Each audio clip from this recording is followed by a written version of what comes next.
Halo teman-teman semua, di video kali ini bersama saya, Alivia Rahmawati, akan membahas mengenai peran pendidikan agama dalam perkembangan anak akhir. Pendidikan agama memiliki peran penting dalam perkembangan anak pada masa akhir, yaitu usia 6-12 tahun, yang dimana masa sekolah dasar dikenal sebagai periode perkembangan kognitif dan moral yang pesat. Di usia ini, anak mulai dapat memahami konsep-konsep abstrak, termasuk nilai dan norma. Jadi, anak-anak sudah tahu mana hal yang benar dan yang salah, sehingga pendidikan agama berperan dalam membentuk karakter dan kepribadian mereka.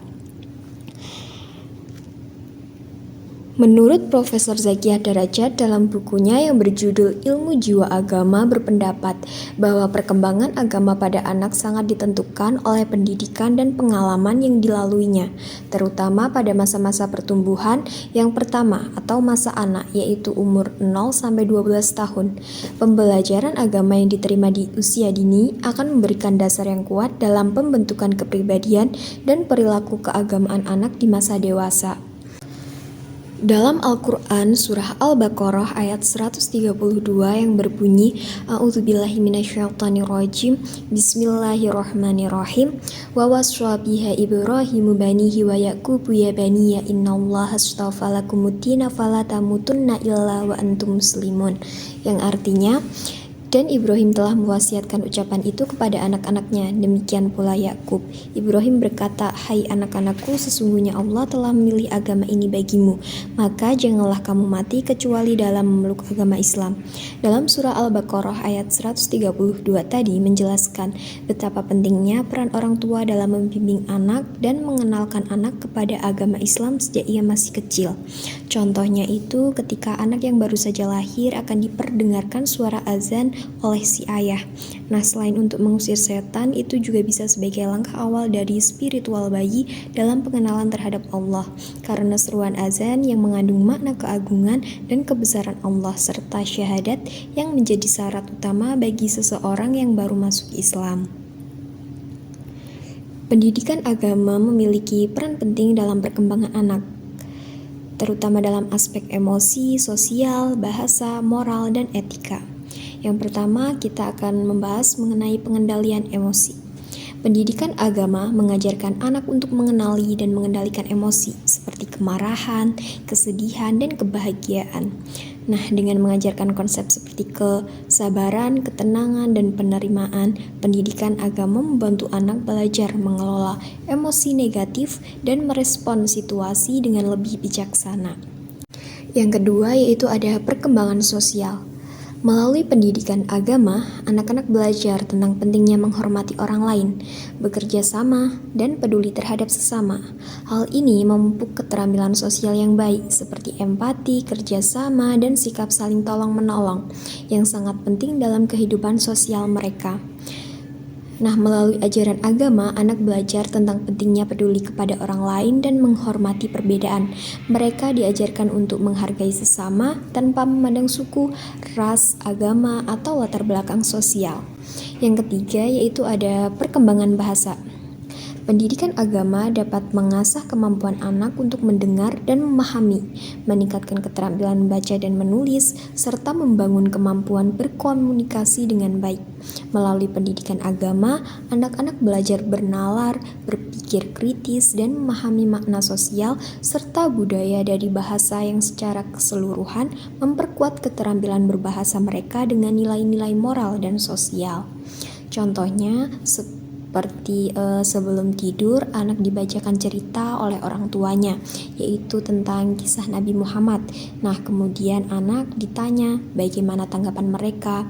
Lalu setelah itu sebelum tidur anak dibiasakan untuk membaca doa terlebih dahulu. Yang terakhir yaitu ada pembentukan moral dan etika. Pendidikan agama memberikan landasan nilai-nilai moral yang kuat. Anak-anak diajarkan untuk membedakan antara yang baik dan yang buruk, serta pentingnya bertindak dengan kejujuran, tanggung jawab, dan kebaikan. Ini mendorong mereka untuk membuat keputusan yang benar berdasarkan nilai-nilai etis yang telah mereka pelajari. Jadi anak-anak juga diajarkan untuk menghormati orang tua dan selalu berbuat hal yang baik, seperti menolong antar sesama. Selanjutnya yaitu ada pendidikan karakter. Pendidikan karakter merupakan cara untuk membuat seseorang mengerti, memahami, dan bertindak sesuai dengan etika dan norma yang berlaku. Pendidikan karakter berfungsi untuk menumbuh kembangkan anak dalam 3 aspek, yaitu yang pertama ada pembentukan dan pengembangan potensi, yaitu upaya untuk membentuk dan mengembangkan anak untuk berpikiran, berhati, dan berperilaku baik. Contohnya membantu anak mengenali bakat atau minatnya dan memberikan dukungan untuk mengembangkan potensi tersebut. Misal jika anak suka seni, maka dukunglah dengan memberikan sarana untuk menggambar atau berkreasi. Dengan menghargai bakat si anak akan lebih percaya diri dan memiliki pola pikir yang positif.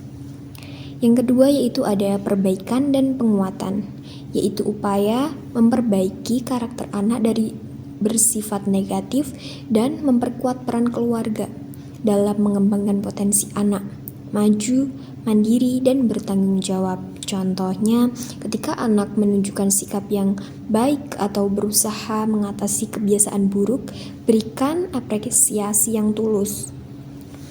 Misal, jika anak berhasil menunjukkan sikap sabar saat bermain dengan teman, maka berikan pujian untuk memperkuat perilaku tersebut. Yang terakhir yaitu ada penyaring, di mana upaya memilah nilai-nilai yang positif untuk menjadi karakter yang mengakar pada dirinya. Contohnya menciptakan lingkungan rumah yang mendukung nilai-nilai positif. Misal dengan memiliki kebiasaan untuk berbicara sopan, menghargai waktu, atau membantu sesama.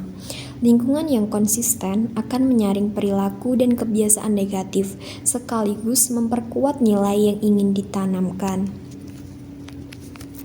Sekian video yang bisa saya buat. Mohon maaf apabila ada salah kata saat pengucapan. Terima kasih buat teman-teman yang sudah menonton. Bye-bye.